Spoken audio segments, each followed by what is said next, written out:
Nizamabad Lok Sabha segment సమీక్షలో MLC కవిత hot comments చేశారు. తాజా మాజీ ఎమ్మెల్యేలపై మండిపడ్డారు ఎమ్మెల్సీ కవిత. అధిష్టానాన్ని కార్యకర్తలు కలవకుండా కొందరు నేతలు అడ్డుపడుతున్నారన్నారు కవిత. స్వయంగా నేను కార్యకర్తలను కలుద్దామనుకున్నా అడ్డంకులు సృష్టిస్తున్నారన్నారు. ఉద్యమంలో అండగా ఉన్న నిజామాబాద్ లో ఓడిపోవడమేంటి అంటూ ఆమె ప్రశ్నించారు.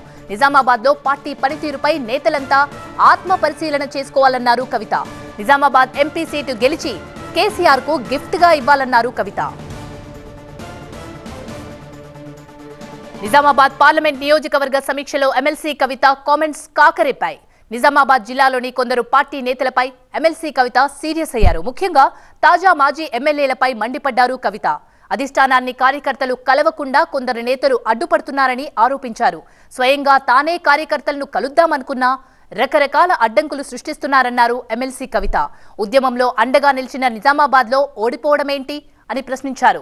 నిజామాబాద్ జిల్లాలో పార్టీ పనితీరుపై నేతలంతా ఆత్మ పరిశీలన చేసుకోవాలన్నారు కవిత. ఇక అసెంబ్లీ ఎన్నికల్లో ఎదురైన చేదు అనుభవాల దృష్ట్యా బీఆర్ఎస్ ముందుగానే అలర్ట్ అయింది. పార్లమెంట్ ఎన్నికల్లో సత్తా చాటి తెలంగాణ ప్రజలు తమ స్థానాన్ని పదిలంగా ఉంచుకోవాలని చాటి చెప్పాలని భావిస్తోంది. ఈ క్రమంలోనే జనవరి 3 నుంచి తెలంగాణ భవన్లో పార్లమెంట్ నియోజకవర్గాల వారీగా బీఆర్ఎస్ సమీక్షలు చేస్తోంది.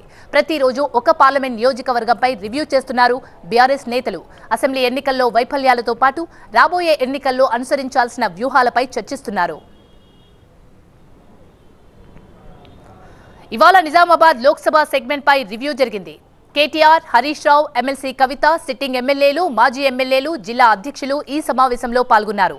నిజామాబాద్ జిల్లాకు సంబంధించి పలు కీలక అంశాలపై చర్చించారు. ఇక ఎంపీ అభ్యర్థిగా మళ్లీ కవితే ఉంటారా లేక కొత్త అభ్యర్థి పోటీగా దించుతారా అనేది కూడా మీటింగ్ లో క్లారిటీ వచ్చే అవకాశం ఉంది. ఇప్పటికే చేవెళ్ల ఎంపీ అభ్యర్థిగా రంజిత్ రెడ్డి, కరీంనగర్ క్యాండిడేట్ గా వినోద్ కుమార్ కి బీఆర్ఎస్ గ్రీన్ సిగ్నల్ ఇచ్చింది. ఇదే అంశానికి సంబంధించి మరింత సమాచారాన్ని మా ప్రతినిధి రాకేష్ అందిస్తారు. రాకేష్, నిజామాబాద్ లోక్సభ స్థానంపై కవిత స్పెషల్ ఫోకస్ పెట్టినట్టు తెలుస్తోంది. పూర్తి అప్డేట్స్ ఏంటి? దాదాపుగా కవితకే ఆ లోక్సభ స్థానాన్ని ఇచ్చేటువంటి అవకాశం ఉంటుంది. ఇది 3వ టికెట్.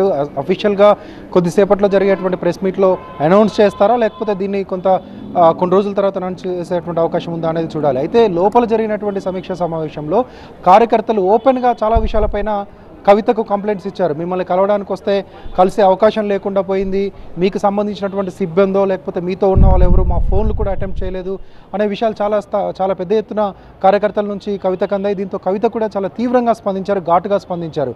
తాజా మాజీ ఎమ్మెల్యేలు 7 అసెంబ్లీ నియోజకవర్గాలు ఉన్నటువంటి నిజామాబాద్లో తెలంగాణ ఉద్యమంలో కానీ 2014లో కానీ 2018లో కానీ పూర్తి స్థాయి మెజారిటీ వచ్చినటువంటి నిజామాబాద్లో ఈసారి 4 సీట్లు ఓడిపోయి కేవలం 3 సీట్లు మాత్రమే బాల్కొండ, జగిత్యాల, కోరుట్ల ఈ 3 సీట్లలో మాత్రమే బీఆర్ఎస్ గెలుపొందింది. మిగిలిన 4 సీట్లలో 2 కాంగ్రెస్, 2 బీజేపీ ఉంది. స్టిల్ ఇప్పటికీ కూడా నిజామాబాద్లో మెజారిటీ ఓట్ బ్యాంకు బీఆర్ఎస్ వైపే ఉంది.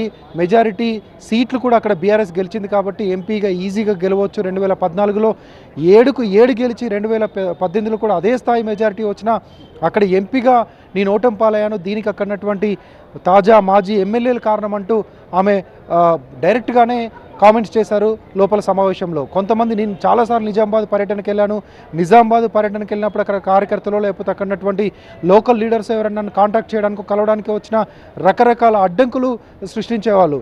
ఆయా అసెంబ్లీ నియోజకవర్గాల్లో ఎంపీగానో లేకపోతే ఆ తర్వాత ఎమ్మెల్సీగా ఎన్నికయ్యాక ఎమ్మెల్సీగానో పర్యటన చేస్తున్నప్పుడు కూడా ప్రజలు లేకపోతే అక్కడటువంటి కార్యకర్తలు సమస్యలు చెప్పుకునే విషయంలో కూడా రకరకాల అడ్డంకులు నాకు ఎదురయ్యాయి. ఇది నాకు అక్కడ కలిగినటువంటి అనుభవం. ఇలాంటి వాటి వల్లే ఓటమి పాలయ్యాము, ఇలాంటి వాటి వల్లే అక్కడ గతంలో ఎంపీ స్థానాన్ని కోల్పోవాల్సి వచ్చింది. ఈసారి అలా జరగకుండా చూసుకోవాల్సినటువంటి అవసరం ఉంటుంది. దాంతో పాటుగా ఎప్పుడైతే ఇన్యాక్సెసిబిలిటీ ఎవరిని కలవకపోవడం నేతలనే ఒక టాక్ పూర్తి స్థాయిలో స్ప్రెడ్ అయిందో దాన్ని పూర్తి స్థాయిలో మనం తగ్గించుకోవాలి. ప్రజలకు అందుబాటులో ఉండాలి, అందుబాటులో ఉండేలాగా చూడాలి. నేను అందుబాటులో ఉంటాను, నిజామాబాద్ టౌన్లో అందుబాటులో ఉంటాను, ఎవరైనా ఎప్పుడైనా నేరుగా వచ్చి నన్ను కలిసేటువంటి అవకాశం ఉందంటూ కవిత చెప్పారు. తాజా మాజీ ఎమ్మెల్యేలపై తీవ్రంగానే ఆమె విమర్శలు గుప్పించారు. దాంతోపాటు ఏ నియోజకవర్గంలో మొన్న జరిగినటువంటి అసెంబ్లీ ఎన్నికల్లో బీఆర్ఎస్కు ఎంత ఓట్ బ్యాంక్ వచ్చింది, 4 అసెంబ్లీ స్థానాలు ఓడిపోయినప్పటికీ ఆ 4 అసెంబ్లీ స్థానాల్లో కలిపితే కూడా కొంత 2 పార్టీల కంటే మెరుగైనటువంటి ఓట్ బ్యాంక్ బీఆర్ఎస్కు ఉంది. సో ఖచ్చితంగా అక్కడ ఉన్నటువంటి ఇప్పుడు అసెంబ్లీ ఉన్నటువంటి ఓట్ బ్యాంక్తో చూస్తే ఎంపీగా గెలిచేటువంటి అవకాశాలు చాలా ఎక్కువగా ఉన్నాయంటూ ఆమె సమావేశంలో చెప్పారు. కార్యకర్తలు కూడా పెద్ద ఎత్తున కొన్ని కంప్లైంట్స్ అయితే ఆమెకు చేయడం జరిగింది. Right, thank you Rakesh.